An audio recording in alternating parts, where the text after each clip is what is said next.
इस वीडियो को शुरू करने से पहले मैं आप सभी को एक बात बताना चाहता हूं कि मॉन्स्टर हमेशा मॉन्स्टर जैसा दिखे ये ज़रूरी तो नहीं, और ये बात आपको वीडियो के आखिर में जाकर समझ में आ जाएगी।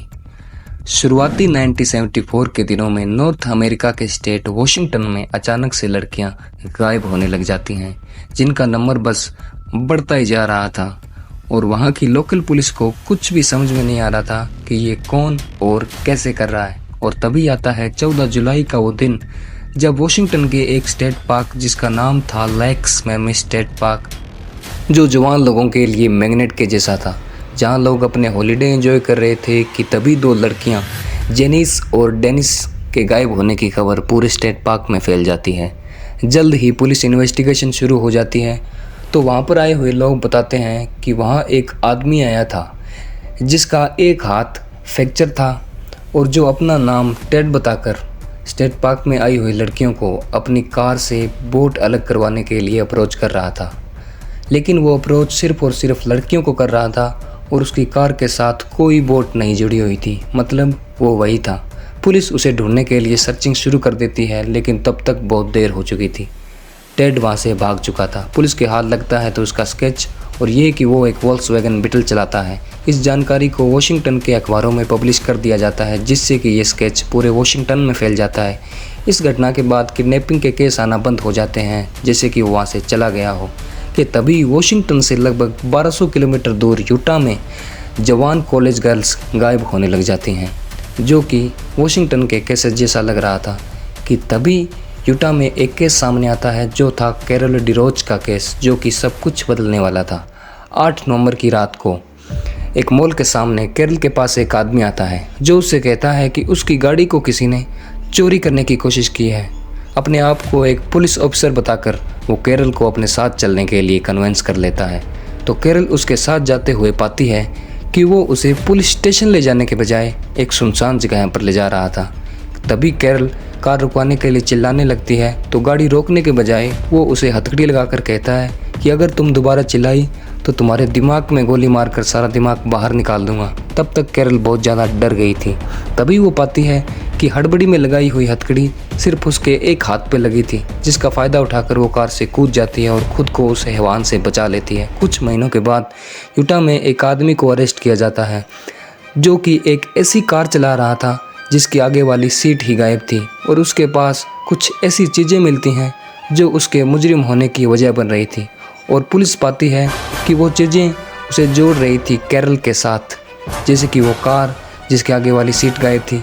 तब कैरल को स्टेशन बुलाया जाता है और एक लाइनअप दिखाया जाता है जिसमें वो टेड को पहचान लेती है और टेड बंडी पकड़ा जाता है। लेकिन ये उसका अंत नहीं था, अभी तक तो बहुत कुछ होना बाकी था। एक नर्स कैरन कैम्बल के मर्डर केस में अक्टूबर 1976 को टेड बंडी लाया जाता है एस्पन कोलोराडो में, जहां पर आने के बाद वो अपना केस खुद लड़ने और वहां की लॉ लाइब्रेरी में आने जाने की परमिशन मांगता है, जो कि अप्रूव कर दी जाती है। जिसके बाद वो लाइब्रेरी आना शुरू कर देता है। सुबह वो लाइब्रेरी आता, किताबें पढ़ता और शाम को चला जाता। सब कुछ ठीक चल रहा था, लेकिन एक बात थी, वो किताबें हमेशा विंडो की दराज से लिया करता, जो कि कुछ खास नहीं था। और इंटरव्यू में वो बताया करता कि मैंने किसी को नहीं मारा, ना मैं किसी को मार सकता हूँ। इंसान से छोटी मोटी गलतियाँ तो हो ही जाती हैं, क्या पता मुझसे हो गई हो। तभी आता है 7 जून 1977 का वो दिन जब टेड बंडी लाइब्रेरी आता है, जिसके 6 घंटों के बाद खबर मिलती है कि टेड बंडी 2nd फ्लोर की विंडो से कूद कर वहाँ से भाग गया है। और तब तक ये खबर मेन हेडलाइन बन चुकी थी। पुलिस हर मुमकिन कोशिश कर रही थी टेड बंडी को ढूंढने की। हर व्हीकल को परफेक्टली चेक किया जा रहा था और टेड बंडी के भागने के सारे रास्ते बंद कर दिए थे।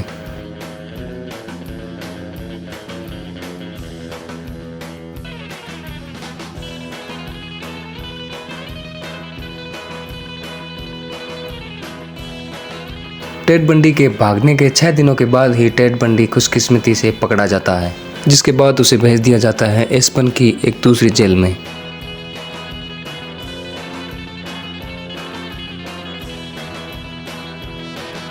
जहाँ पर कैमरामैन बताते हैं कि टेड बंडी कह रहा है कि मैं ज़्यादा दिन यहाँ पर नहीं रहने वाला, मैं यहाँ से भाग जाऊँगा।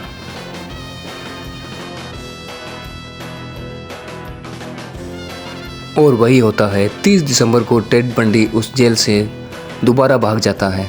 अब की बार वो अपना वजन 30 पाउंड कम करके छत की सीलिंग से निकलकर वहाँ से भाग जाता है और पुलिस को 12 घंटों के बाद पता चलता है कि टेड बंडी तो उस जेल से भाग चुका है और तब तक टेड बंडी दिसंबर की ठंड में गायब हो गया था। वो वहाँ से बहुत दूर चला गया और उसका नाम टॉप वांटेड लिस्ट में आ गया था। और फिर आती है 15 जनवरी की वो मनहूस रात जब फ्लोरिडा के काई ओमेगा सोरोरिटी हाउस में टेड बंडी पीछे का गेट खुला पाकर अंदर घुस आता है। सीढ़ियों से होता हुआ 3rd फ्लोर पे आता है और पहुंचता है बोवेन मर्गरोट के कमरे में और उसे जान से मार देता है, जिसके बाद लेजी लेवी को और फिर 2 लड़कियां और को बुरी तरह से पीटता है, जिसमें एक का जबड़ा और दूसरे का कंधा टूट जाता है। जिसके बाद एंट्री होती है नीता नेरी की, जो फ्रंट गेट से एंटर करती है और टेड बंडी को भागता हुआ देखकर पहली आई विटनेस बन जाती है। उस रात 3 लड़कियों की जान तो बच गई थी, लेकिन 2 लड़कियां जान से मारी गई। और 15 दिनों के बाद 15 फरवरी 1978 को पेंसकोला पुलिस हेडक्वार्टर में टेड बंडी पकड़ा जाता है एक चोरी की गई वॉल्क्सवैगन चलाते हुए। और ये गिरफ्तारी टेड बंडी की लाइफ की आखिरी गिरफ्तारी कहलाई, क्योंकि इसके बाद टेड बंडी पर मर्डर, किडनैपिंग और जानलेवा हमले करने के एलिगेशन विद एविडेंस प्रूफ हो जाते हैं। और 24 जनवरी 1989 को टेड बंडी को इलेक्ट्रिक चेयर से एग्जीक्यूट कर दिया जाता है। और इस प्रकार अंत होता है एक सीरियल साइकोपाथ लेडी किलर का। और इन सब का कारण वो बताता है